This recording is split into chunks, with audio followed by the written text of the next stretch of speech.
Kuasa hukum Gubernur Papua resmi dilaporkan ke Barreskrim Polri. Komisi Pemberantasan Korupsi telah menetapkan Gubernur Papua Lukas NMB alias LE sebagai tersangka dugaan gratifikasi 1 miliar.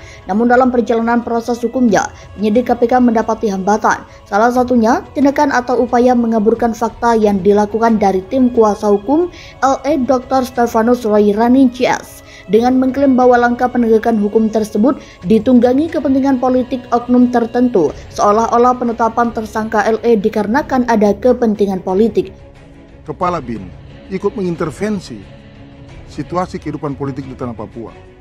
Ini urusan demokrasi di tanah Papua. Bagaimana bisa Kepala BIN ikut terintervensi? Dan mereka meminta Pak Lukas menandatangani poin ke-6, salah satunya adalah minta supaya Bapak Paulus Pau diterima sebagai Wakil Gubernur Lukas NMB. Dan itu semua tidak ada kaitannya dengan Bapak Paulus Waterpau, Bapak Tito, Bapak Bahlil, Bapak Budi Gunawan begitu. Ini karena murni penegakan hukum begitu.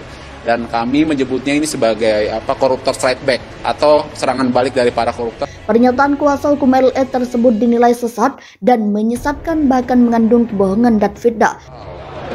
Oleh karenanya itu, karena sudah menyebut nama saya selaku warga negara baik, saya bikin somasi.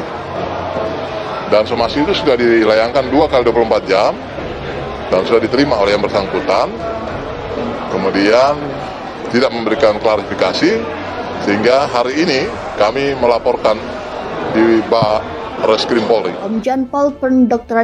Paulus Waterpau MSI yang telah dicemarkan nama baiknya oleh tim kuasa hukum LE tak tinggal diam.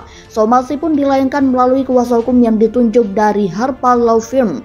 Namun somasi dengan memberikan waktu 2 kali 24 jam malah diabaikan. Tim kuasa hukum LE malah semakin menjadi-jadi dengan kembali mengeluarkan pernyataan yang mengandung kebohongan dan fitnah.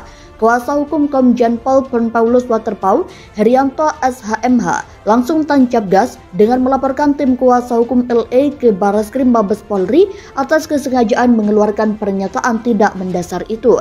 Laporan polisi ke Barreskrim Polri atas dugaan pencemaran nama baik yang dilakukan tim kuasa hukum tersangka Lukas NMB ini terregister dengan nomor LP-B-Romawi 9-20-2022-SPKT-Barreskrim Polri tanggal 29 September 2022. Herianto menegaskan bahwa penetapan tersangka Lukas NMB murni penegakan hukum pemberantasan tindak pidana korupsi dan tidak ada sangkut paut dengan kliennya serta persoalan politik. Apa yang dinyatakan oleh kuasa hukum Gubernur LE merupakan wujud dari serangan balik para koruptor strike back, karena penetapan tersangka Gubernur LE merupakan pintu awal untuk mengungkap dan menemukan dugaan korupsi lainnya. Kuasa hukum Gubernur LE mengeluarkan pernyataan-pernyataan tanpa dilandasi fakta hukum. KPK telah menetapkan tersangka Gubernur LE berdasarkan fakta hukum dan minimal 2 alat bukti